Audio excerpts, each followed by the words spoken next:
Hi, everybody. This is Nick Berbulis. I'm the editor of Educational Theory. This is another in a series of interviews with authors and contributors to our journal. Today, I'm meeting with Tony Carusi, who just guest edited a special issue on instrumentalism in education. It's an entire special issue or symposium, we call it. And I'd like him to give an overview of the project, his own interest in the issue, and then we'll have a little bit of a dialogue about the set. Tony, thanks for joining us. Thanks for having me, Nick. I do appreciate it. So just as an overview of the symposium, it's a collection of papers, some of which will be open access, which is lovely, that are looking not at how we might improve instrumentalism or whether we should just completely remove instrumentalism, but more focused on the politics of instrumentalism. And so what that looks at is, how is it that instrumentalism and in some ways its twin non-instrumentalism have appeared, particularly throughout the history of Western philosophy of education, as a figuring concept in order to define what education is or what it isn't.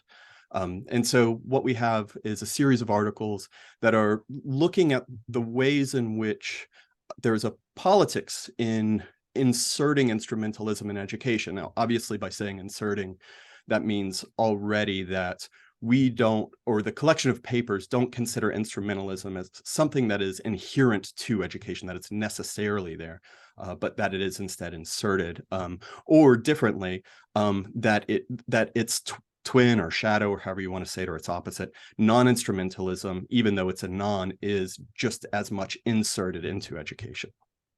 Yeah, that's helpful. So generally speaking, then, instrumental justifications are things like the purpose of education is to build the economy and help people get jobs, where the value or the purpose of education is in some sense external to education, versus what are usually considered non-instrumental justifications, that education is a good in itself, that becoming an educated person is an end in itself. It may lead to other benefits, but the purpose of education and the value of it sort of stands on its own. Is that a fair summary? That's a great summary, actually. And you brought up, I think, two key distinctions. The work that instrumentalism and non-instrumentalism do in education is in some sense to create an inside and an outside. Oftentimes when we conceive of instrumentalism, we arrange means towards some external ends. And then when we conceive of non-instrumentalism, and oftentimes when we say non-instrumentalism, the first term that comes to mind is autotelism, or something that has an end in itself. And so what we do is we set education to be inward facing, to create an inside such that it becomes a means towards itself. Which doesn't quite escape the instrumental relationship, but it redirects it, if you like, it closes the loop rather than creating that causal chain from means towards ends.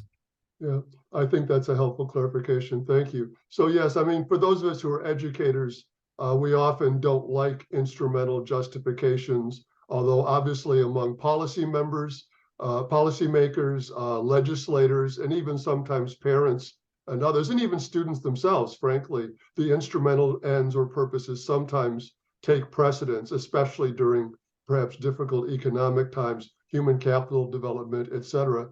Several papers in the set make an interesting argument. You've already given a preview of it, and that is that while we tend to want to polarize instrumental and non-instrumental justifications, that in fact, they're actually very difficult to keep entirely separate. And what looks like a certain kind of instrumentalism may in fact be almost impossible to avoid entirely. Can you say more about that? Yeah, that's exactly right.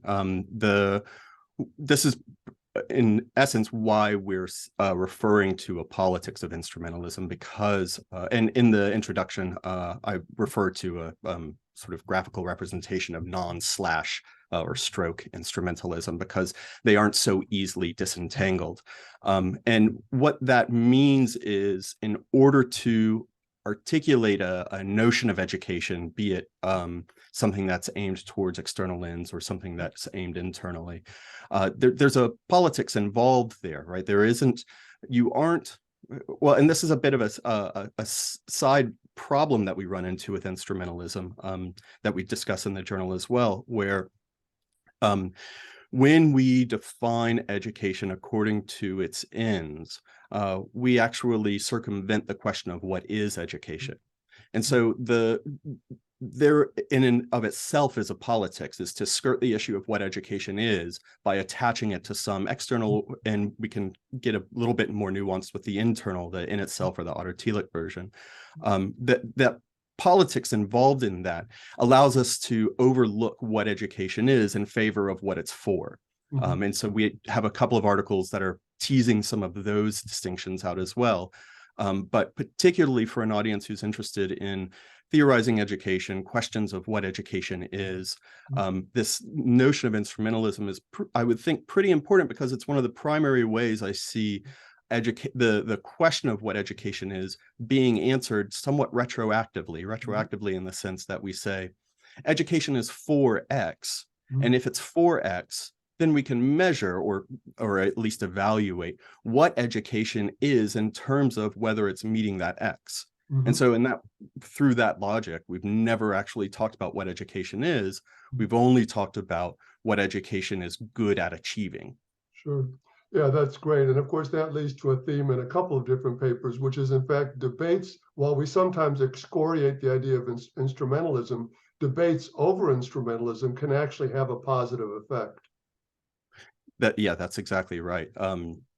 And along with that, we see a number of research articles that are focusing on instrumentalism today and non-instrumentalism, and a difficulty that they sometimes are cognizant of, oftentimes they aren't, is that in offering either a non-instrumental critique of instrumentalism, the positive project that they offer ends up being re-instrumentalizing education towards some new goals, or as a means towards some new end that's more preferable. And this all is in some ways part of what motivated this symposium to come together.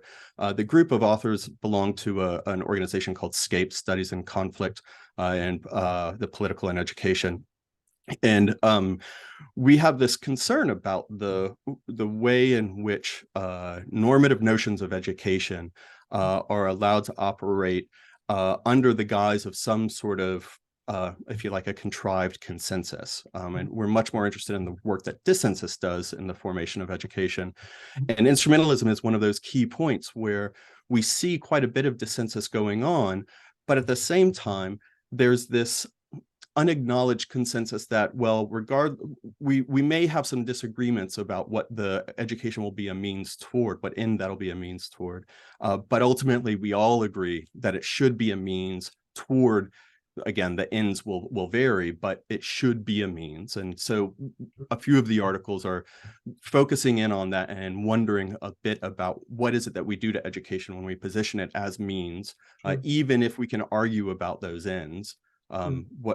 And might there be a more dissensus-oriented version of education that doesn't so neatly place education as a means? Sure. Thank you for that. So purpose of this interview really is to sort of get people to want to actually read the journal and read the other articles in the set. Why don't you introduce the names of the other contributors as well, since we're talking about their papers? As you say, many of these papers will be open access. Yeah. Thanks for mentioning that. A number of the papers will be open access, including the introduction.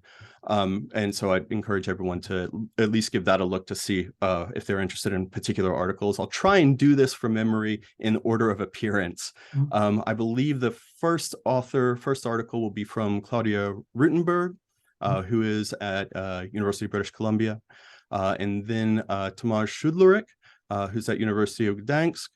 And then Gerrit Biesta, who's at Edinburgh University and Maynooth University. And then Sharon Todd, who's at Maynooth University.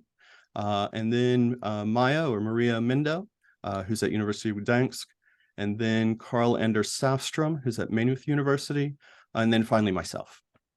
You passed the test. That's great, Tony. Thank you so much for this summary of your really terrific symposium. Thank you for bringing this project to the journal. And I think everyone understands that this sort of issue and the ongoing need to question and debate what the purpose of education is for it really couldn't be more timely, as certain kinds of instrumental justifications really do dominate the public discourse about education. Thanks again, Tony. Yeah, thank you, Nick, very much.